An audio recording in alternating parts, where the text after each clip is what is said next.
Bonsoir, les assises de la réussite, elles avaient lieu aujourd'hui à Polytechnique, un gigantesque forum réunissant 1500 offres d'emploi, recevant 800 candidats, une réussite pour les demandeurs d'emploi, les entreprises présentes, 90 en tout, et les organisateurs. Une importante convention a d'ailleurs été signée en fin de matinée.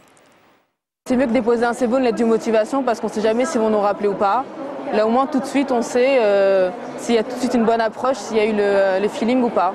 Demain j'ai un entretien, donc il n'y a pas de souci pour le moment. Et là on va commencer à faire des pré-recrutements dans le cadre d'entretiens individuels avec, on va étudier le profil, le CV, etc.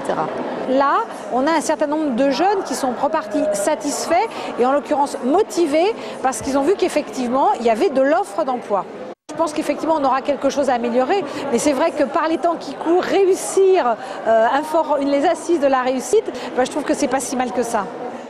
Venons-en à ce qui fait l'actualité depuis des jours et des jours, les refus de réforme de retraite qui semblent mobiliser un petit peu moins de monde. Les étudiants étaient comme prévu en première ligne aujourd'hui et malgré donc une faible mobilisation au niveau national, ceux de la faculté d'Evry semblaient ce matin particulièrement déterminés à poursuivre le mouvement. Ils étaient en tout cas une cinquantaine réunis en assemblée générale dans le grand amphithéâtre de l'université et ils ont voté une série de revendications et de propositions. Christophe Garnier. Ambiance débat athénien ce matin dans l'amphithéâtre de la faculté d'Evry. Âge de départ à la retraite, durée de cotisation, seuil de pénibilité, chaque point de la réforme était discuté âprement par les opposants et les partisans.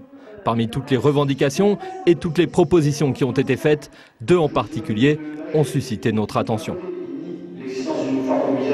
Les étudiants font plusieurs années d'études, ils ont, comme je vous l'ai dit, souvent leur premier emploi à 27 ans. Et bien, toute cette période-là où ils se forment, où ils vont être utiles pour la richesse du pays, bien que ça soit pris en compte pour pouvoir, comme annuité, pour avoir une retraite à taux plein. On estime par exemple qu'il y a des métiers qui sont difficiles et où on aura 0% d'invalidité à la fin de sa carrière professionnelle.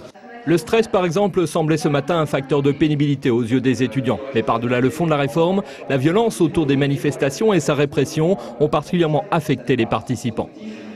C'est grave qu'un lycéen soit blessé, finisse à l'hôpital à cause d'une manifestation et que je pense que cette escalade de la violence est malheureusement inévitable. On a un gouvernement sourd comme ça. Dans n'importe quel autre pays, on aurait renégocié la réforme, mais là, non. On laisse 3 millions de personnes descendre dans la rue à chaque fois.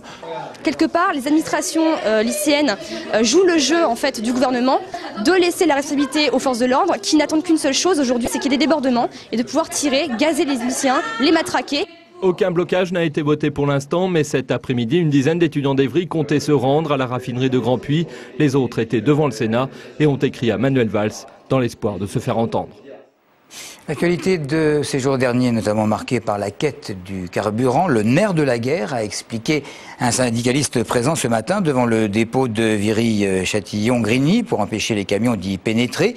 Manifestation de moins de 2 heures devant les forces de l'ordre, photo des Seninfo. Mais manifestement, ordre avait été donné de ne pas envenimer la situation et le va-et-vient autour de ce dépôt de carburant a pu reprendre un rythme normal dès que les manifestants ont décidé de quitter spontanément les lieux. Et pour illustrer cette fameuse quête au carburant, nous avons décidé de donner un petit coup de projecteur à un petit cirque familial, sans animaux, qui tourne actuellement en Essonne et qui a bien failli ne pas planter son chapiteau comme prévu à Hyères. On va ça avec Virginia Forgac et Clara Jouran.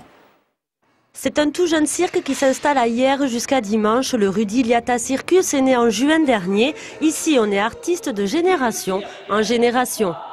Les clowns, c'est le numéro phare du spectacle. Les Rudy Liata sont des clowns de génération en génération depuis des années quoi.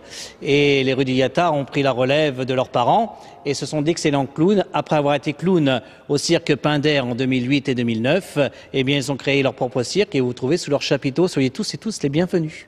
Si le Rudy Liata Circus est aujourd'hui bien installé à côté du stade Léo Lagrange, il y a quelques jours son arrivée était incertaine. Il n'y avait pas assez d'essence pour faire le plein. On était à plusieurs pompes d'essence et il n'y en avait pas. Il n'y avait pas assez de stock. On était obligé de faire des kilomètres en plus, utiliser le peu de réserve qu'on avait pour faire le plein. Il y avait un véhicule qu'on n'a pas arrivé à faire le plein et il est arrivé presque en panne ici, vraiment en réserve. Petits et grands vont pouvoir dès ce soir passer 2 heures de détente et de rigolade. Pour les absents, pas de soucis, des séances de rattrapage sont prévues. Les horaires sont le mardi, jeudi, vendredi et samedi à 18 h, mercredi et dimanche en matinée à 15 h. Jean-Paul Huchon, en Essonne, le président du conseil régional d'Île-de-France qui est venu visiter le bureau de la police nationale de Courcouronnes. Petit problème, le maire de la ville de Courcouronnes n'apprécie pas ne pas avoir été prévenu. Sur la forme, il dénonce, je cite, un manque patent de courtoisie républicaine. Sur la forme, toujours, il dénonce cette méthode de gouvernance sans concertation avec les élus locaux, je cite toujours. Et même lorsqu'ils sont, comme lui, conseillers régionaux, explique-t-il, ce que le font. Stéphane Baudet s'interroge sur la pertinence d'une telle visite. Fin de citation. Les bailleurs sociaux mécontents en Essonne et au niveau national d'ailleurs. Dans le cadre de sa politique de rigueur, l'État s'apprête en effet à mettre en place une taxe sur le loyer des organismes HLM. Il s'agirait de prélever dans les fonds propres des offices plus de 2% des loyers du parc HLM. Pour les bailleurs, ce serait une véritable mise en péril, disent-ils, du logement social et les conséquences ne se feraient pas attendre. C'est une taxe qui priverait les offices, suivant leur taille, mais par exemple de 4 millions, 5 millions, 6 millions de moins tous les ans, avec des conséquences poussées à peu près 20 000 logements neufs qui doivent être construits en moins tous les ans. Et pour vous donner une idée au plan national, parce que vous savez, le logement, c'est également, c'est le bâtiment, c'est la vie économique, c'est 3 milliards de moins sur le bâtiment sur 3 ans qui peuvent être normalement engagés pour la construction des logements et qui ne pourraient pas être mis en œuvre. On passe à la consultation médicale via Internet, c'est désormais possible, une manière toute nouvelle de pratiquer la médecine qui va entrer dès le début de l'année prochaine en vigueur. Ça signifie des économies probablement pour l'assurance maladie, mais il y a certains médecins qui se montrent réticents. Alors qu'en est-il du patient lambda comme vous, comme moi?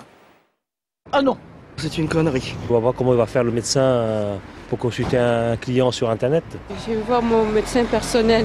Je suis trop vieux pour manipuler ça. C'est plus sympa d'être au cabinet médical. Si ça peut éviter les longues files d'attente, pourquoi pas. Le patient ne peut pas donner les informations, des fois il n'a pas le moyen de donner les informations complètes sur son état de santé. Une porte ouverte à des dérives. Je suis pas contre spécialement, mais enfin pour l'instant tout va très bien. On ne peut pas se livrer complètement quand on n'a pas quelqu'un en face de soi. Ah non, pas du tout. Pour quelle raison? Parce que j'ai pas confiance. Je pense que ça ne doit pas être très fiable. Non, je préfère le contact direct avec mon médecin. Pour savoir déjà la qualité et les compétences du médecin qui répond. Pour l'attention, c'est moins pratique. Je pense qu'un médecin, il a besoin de voir son patient, de le toucher, de lui parler, de le regarder dans les yeux. Sinon, il ne peut pas guérir. Roselyne, tu déconnes.